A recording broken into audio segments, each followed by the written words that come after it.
All right, guys, today we're talking about being a man. And look, straight up, I know because I am a man that you wake up and you deal with this like existential crisis. What do I do? How do I live? So let's get into that.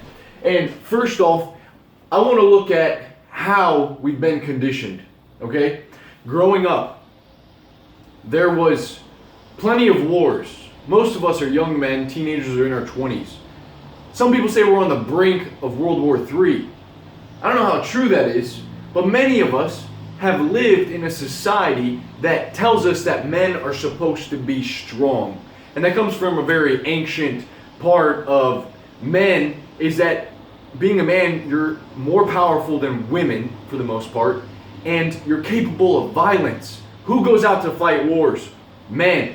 We're conditioned for war. And we also operate, if you're in a first world country and you're watching this, you got internet, you're operating inside of a hierarchy. Okay, so we know this from Jordan Peterson, right, in The Lobsters, that your serotonin and dopamine is responsible. If you're at the bottom of the hierarchy, you're going to feel like shit. You're going to be depressed. If you're at the top, you're going to have more serotonin, more feel-good hormones going off. And so, this is tough to operate in because it develops this warrior-hardened skin. But that's not what we want. It's not absolutely what we need today in modern civilization. You want the warrior spirit. The warrior spirit keeps you going. But let's go a little bit deeper. If we look at how men evolved, and if you ask yourself the question, what does it mean to be a man? Well, what does it mean? Well, let's look at the timeline from the beginning, from the first monkeys that evolved, our ancestors, to where we are now. And I think you find two very common themes: sacrifice and risk. Say you're with a tribe. You have to risk yourself when you go out on the hunt with other men. You have to risk yourself when there's dangerous predators out there that could eat you. Then you bring home the food. Sacrifice. What about when that first primate learned, if I save some of this woolly mammoth flesh, I want to eat it all right now? What if I save some of it for another day?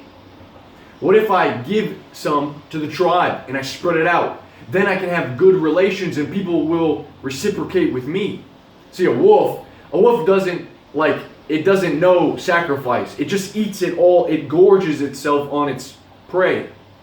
Sacrifice and risk define us, guys. I mean, you can look at today. How do you get the good things in life? How do you live a better life? You make sacrifices. You do the things that you don't always want to do.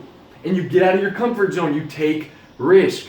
This is very key. I think you should start there. Any of you guys, I know that you can think yourself maybe in the morning, because I do this. And I think about death. I think about the complexity of the universe. One day I'm going to die. And sometimes this fills me with like this anger because it's so much uncertainty and confusion and I don't know what to do. But I've thought a lot about this and I've come to like a sort of conclusion that my life is meant to be lived with sacrifice and risk. And we're going to get to these down here. But first I want to tell you the story about the wolf and the dog. Are you a wolf or a dog? There's a story where a wolf meets a dog. And the dog goes, "Oh, my life is so good." And the wolf is like, "Oh yeah, tell me about it." And the dog's like, "Well, I get fed every day. I have plenty of food, as you can see with my belly. I live in a really nice place with a comfortable bed. I don't have to hunt. I don't have to do any of that stuff." And he's like, "Oh, that sounds so good. Can I be a dog?" And the dog's like, "Sure." And then the wolf asked him, "Well, what's that around your neck?" And the dog says, "That's a collar." "What's a collar for?" And the dog says, "I have an owner." And the wolf looks at him and he runs away. He starts away. He doesn't want anything to do with that. And so nowadays, guys, are we wolves or dogs? And it's very easy to be a dog. And it's just the way civilization is constructed. If you're an employee, you're more of a dog than a wolf. The more that you have something to lose, the more fragile you become. Many of us grow up and we never stop being dogs. We go to school. We have no say-so. We do the things that our parents tell us to do. Play this sport. Go to church. Go to college. And then we get out of college and we haven't thought for ourselves this entire time that now we go into this career and we get stuck in the career. Maybe you become a manager, but you're still a dog because you're depending on the company to thrive. You're depending on the CEO as an employee. You're getting paid. There's a paycheck every single Friday. So we become more dogs. We become dogs in our routines. And we don't know how to like think outside of that. When you start becoming a wolf, now what I'm saying, listen, work is very good. And I respect, oh my God, like, if you guys are going to school, please fucking crush it in school. Focus your energy and crush it. Get a good career. But also, like, if it's something that you absolutely hate, think about who's been your owner for this whole time. Think about how hard it would be to become a plumber or an electrician. Like these guys have real skills that are tangible and useful in the world. And we need them. And so like, I'm so thankful for them. But you gotta think where your life is headed. Are you a wolf or a dog? What do you want to be? It's hard to be a wolf because you're alone. You gotta like, but you're more free. You see, that's why he didn't want to have an owner. He wanted to be free. And so I think that it's worth considering, looking where's life going for you. And maybe there are plenty of ways to start to set yourself up, if you just think about it, for a future that is more free than having to depend on the world so much. Because again, the more that we have to lose, the more fragile we become. So think about that. And to end this video, I think it's so important once you realize that you're going to die one day. You should live your life by being playful, by laughing at yourself, singing, like whistling, man. When's the last time you sang or whistled? Whistle that little tune. Because there's no use being angry all the time. And if you're confused, start to set small goals for yourself. That way you can know what you're capable of. But as you set these goals, have fun doing it. The most charismatic people. Look at The Rock. Always smiling, always playful.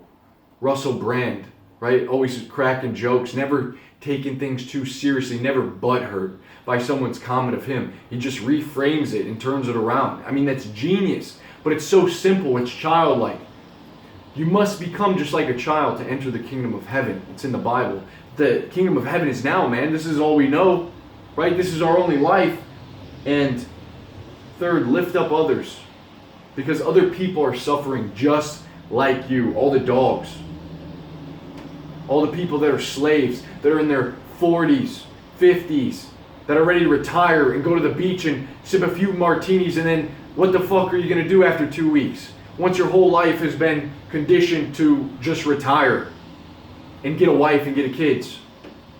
See, we've been brainwashed to think like, I mean, that's a pretty damn good life, don't get me wrong. Like, many people would kill for that life. But I think there's a paranoia that comes on us when we think and ask ourselves, is this it? Is this it? So have fun, and don't let that fun be squashed. Don't let that fun be tampered out. Set goals for yourself, guys, and crush those goals and lift up other people because they need it. Life is not all about you. Make someone's day better. Smile at people. Say hi to people. This is huge on this channel because I believe it's what we're created to do. We're not supposed to be lonely. We're supposed to help others. So guys, there it is. Let me know what you think. Peace.